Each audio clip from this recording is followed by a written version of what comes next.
2008 como parlamentar. A minha retórica sempre foi parecida com isso. Vamos lá.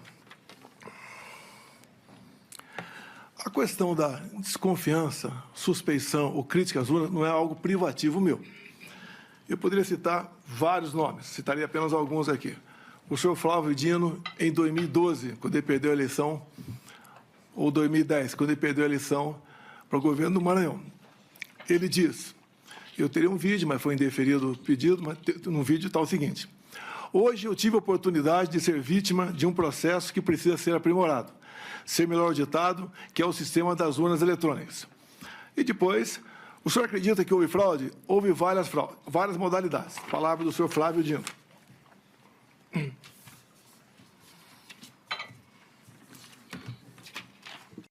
Mas faz parte da regra. Vossa Excelência, o senhor ministro Fux, aqui do Supremo, não me viram desrespeitar uma só ordem do senhor. Não me viram em nenhum momento eu agi contra a Constituição. Eu joguei dentro das 4 linhas o tempo todo. Muitas vezes me revoltava, falava palavrão, me revoltava, tá? Falava o que devia falar, sei disso, mas, no meu entender, fiz aquilo que tinha que ser feito. Eu leio um outro trecho aqui, com 1h, 13 minutos e 59 segundos da reunião, onde o senhor disse, entre aspas, pessoal, perder uma eleição não tem problema nenhum. Nós não podemos perder a democracia numa eleição fraudada. Olha o Fachin, o cara não tem limite. E não vou falar que o Fachin está levando 30 milhões de dólares. Não vou falar isso aí. O que o Barroso está levando, 30 milhões de dólares. Não vou falar isso aí. Que o Alexandre de Moraes está levando 50 milhões de dólares. Não vou falar isso aí. Não vou levar para esse lado. Não tenho prova, pô. Mas algo esquisito está acontecendo. Esse cidadão que está aqui é um marxista, advogado do MST. O Alexandre de Moraes, vocês sabem qual é a vida pregressa dele. O Barroso, vocês também sabem. Quais eram os indícios que o senhor tinha que nós estaríamos levando 50 milhões, 30 milhões de dólares? Não tem indício nenhum, senhor ministro. Tanto é que era uma reunião para não ser gravada, um desabafo, uma retórica que eu usei. Se fosse outros 3 ocupando, teria falado a mesma coisa. Então, me desculpem, não tinha essa intenção de acusar de qualquer desvio de conduta dos senhores 3. Ou seja, senhor ministro, com todo respeito, nós temos muita coisa ao nosso lado mostrando que esse sistema que está aí carece de um aperfeiçoamento, como existe, por exemplo, no Paraguai. No Paraguai, a eleição, no meu entender, ideal, o papel da urna, como passou a existir nas últimas eleições, até na Venezuela, que foi permitido lá notar que algo de anormal estava acontecendo. Nós não podemos esperar que aconteça isso no Brasil para tomar providência. Me permita aqui, eu estou baseado, as minhas críticas, eu posso ter exagerado na forma, na entonação, mas na Associação Nacional dos Peritos Criminais Federais, não sou eu que, da minha cabeça, se bem que acredito, com todo respeito, pela imunidade parlamentar, pelo fato do parlamentar ele poder usar das palavras, voto, à vontade, eu poderia lá atrás, como sempre falei isso aí, talvez esse vício eu tenha trazido para o Poder Executivo. É acusação de fraude nas urnas eletrônicas e parcialidade da Justiça Eleitoral. Foi exatamente isso que o senhor fez? Presidente, em 2016, a senhora Dilma Rousseff reuniu-se com embaixadores. O assunto foi outro, mas ela se reuniu com embaixadores, que é uma política privativa do chefe do Executivo. 2 meses antes dessa minha reunião com embaixadores, o senhor ministro Fachin também se reuniu com embaixadores. E a ênfase foi que, tão logo o TSE concluísse a apuração, os respectivos chefes de Estado deveriam, então, reconhecer o ganhador. Essa é a norma, é a regra, só que me causou surpresa. Daí eu convidei os embaixadores para mostrar o inquérito 1361. E, com todo respeito, mesmo que seja um outro foco, um inquérito, tá? Após a minha conversa com embaixadores, no dia seguinte, ser classificado como confidencial, a gente fica um pouco surpreso com isso. E, obviamente, não foi de agora, não foi enquanto do então presidente Jair Bolsonaro. Desde 2012, no mínimo, eu sempre lutei pelo voto impresso. Nós estávamos na iminência de aprovar uma PEC dentro da Câmara dos Deputados que tratava do voto impresso. A autoria da deputada Bia Kicis, o relator, o deputado Felipe Barros. Quando, então, o senhor ministro Barroso foi lá para o parlamento, conversou com lideranças, no dia seguinte foram trocados os componentes da comissão especial, nós perdemos a votação na comissão, depois o presidente resolveu levar para o plenário, ganhamos, mas não com voto qualificado. Então, essa questão do voto impresso é uma coisa minha desde há muito tempo, como foi do Flávio Dino, como foi de outras personalidades, a mais variada possível, a maioria de esquerda. Então, se eu exagerei na retórica, devo ter exagerado com toda certeza. Mas a minha intenção, meu objetivo sempre foi mais uma camada de proteção por ocasião das eleições, de modo que evitasse qualquer conflito, né? Qualquer suspeição. O sentimento de todo mundo é que não tínhamos mais nada que fazer. Se tivesse ser feita uma coisa, seria lá atrás, via Congresso Nacional, não foi feito, então tínhamos que entubar o resultado das eleições e poder até a Vossa Excelência perguntar por que não passou a faixa. Eu não ia me submeter à maior vaia da história do Brasil, só de concordar comigo. Eu me submeter a um... mas eu não iria perguntar para o senhor. Não, eu sei que o senhor ia perguntar, mas seria uma explicação, porque alguns dizem que muita coisa aconteceu porque eu não passei a faixa. Não passei porque não me submeter a passar a faixa para esse atual mandatário que está aí. Que foi levar estudos sobre o artigo 142 e uma minuta de decreto com considerandos, uma minuta que previa a quebra da normalidade democrática? Para tratar de minuta, não. Eu lembro que ele esteve lá, foi várias vezes teve no Alvorada, foi uma vez só não. Raras vezes conversei com ele. Ele não é a pessoa adequada para tratar de minuta, seja qual for. Ele que o senhor diz? O Felipe Martins. Felipe Martins. Se bem que eu digo uma coisa, né? Quando se fala em minuta, dá a entender que é uma minuta do mal. Da nossa parte, tá? Quando se fala em minuta do mal, conspiração, né? Eu sempre tive o lado da Constituição. Então, eu refuto qualquer possibilidade de falar em minuta de golpe ou uma minuta que não esteja enquadrada dentro da Constituição brasileira. Mas essa minuta, esse documento que o senhor conversou com eles, continha o quê? Não conversei sobre essa minuta com ele, foi bater um papo lá apenas. Teve um padre presente também, não lembro o nome dele. Era comum padre, pastores ir orar lá na Alvorada, certo?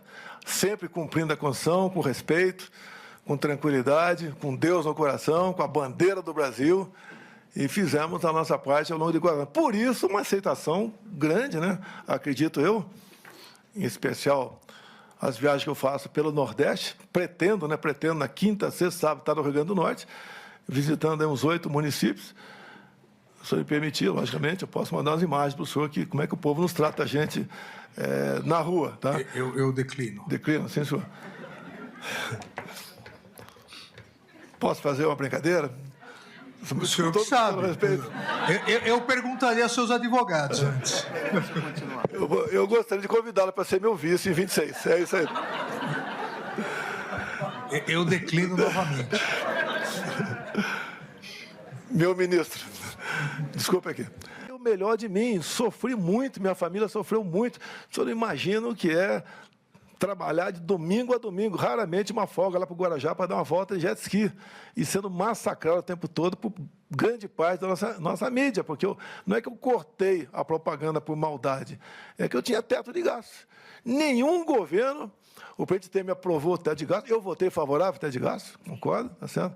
Mas nem o presidente Temer teve o teto de gastos, porque passou para outro governo essa questão. E nós conseguimos segurar a economia graças a essa emenda da Constituição, que foi revogada ainda na transição. O senhor pode ver, foi revogada na transição. Na transição mesmo, os deputados não estão mais com o senhor. O senhor é presidente, mas o senhor está ali chupando um bagaço de cana o tempo todo. Ou seja, fizemos a nossa parte, demos tudo de mim. Se não fosse a campanha de Pix, que eu não fiz, eu não estaria como estaria sobrevivendo hoje em dia.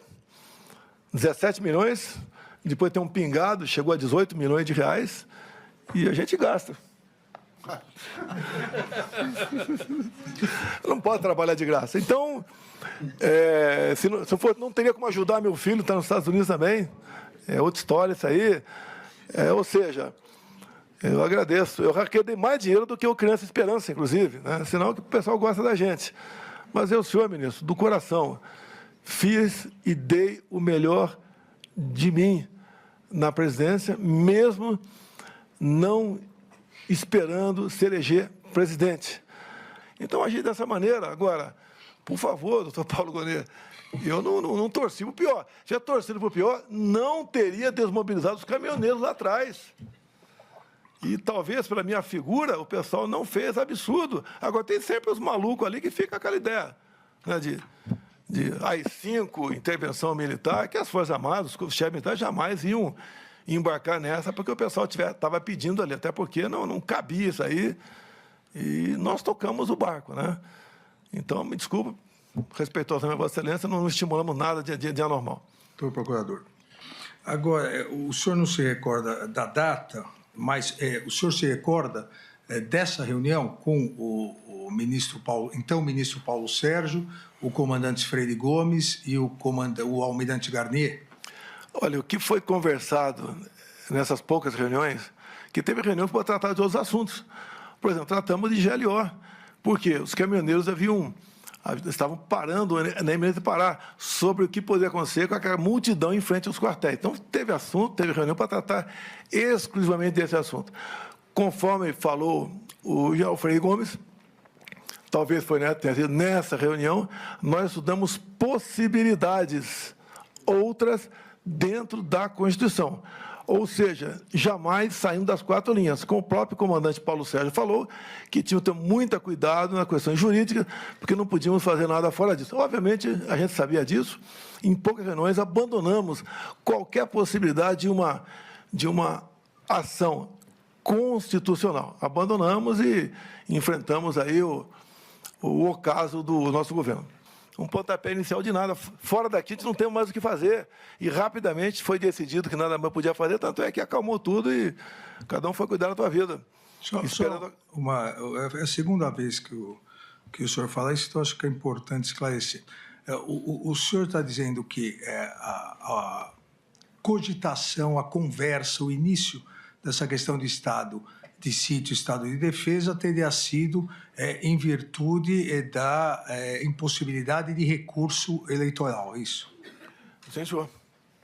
Okay. Essa é a minha última pergunta, senhor ministro. O senhor sabe que o seu partido recorreu e perdeu, só para... Não, daquela multa, 22 milhões? Sim, perdeu no plenário do Tribunal Superior Eleitoral. Foi recurso apenas em cima da multa, então? Exato. Não do mérito? Não, de tudo. Senhor ministro relator, essa era a minha última pergunta. Eu gostaria de saber se o réu, se o senhor Bolsonaro entende que, pelo fato de não se conformar com uma decisão do judiciário, se isso se conforma com as quatro linhas da Constituição, convocar comandantes militares para debater o assunto. Olha, foi um convite. Por que comandante militar? Tem a mesma formação minha, fizemos a mesma academia, fizemos as mesmas escolas de aperfeiçoamento. E o militar, nas horas boas e ruins, estão contigo. Eu não tinha clima para convidar ninguém para discutir qualquer assunto. Sobrou a eles, né? Até como um desabafo ali, não entre nós, eu para com eles. E eu ouvi o Paulo Sérgio, ouvi o Freire Gomes, ouvi o Garnier, e não pude ouvir muito ali o Batista Júnior, porque ele pouco falava, quase nada falava, ele nem leu o que seria a tal da minuta que ele acusa, ele declarou que nem chegou a ler aquele assunto. Então, o militar é aquele que está do teu lado. E você, o que pensa sobre isso? Deixe sua opinião nos comentários. Sua participação enriquece o debate. Compartilhe este vídeo com quem se interessa por temas que impactam a nossa sociedade. E não se esqueça de se inscrever no canal para continuar recebendo conteúdo sério, direto e comprometido com o interesse público. Aqui, o fato é público. Obrigado e até a próxima.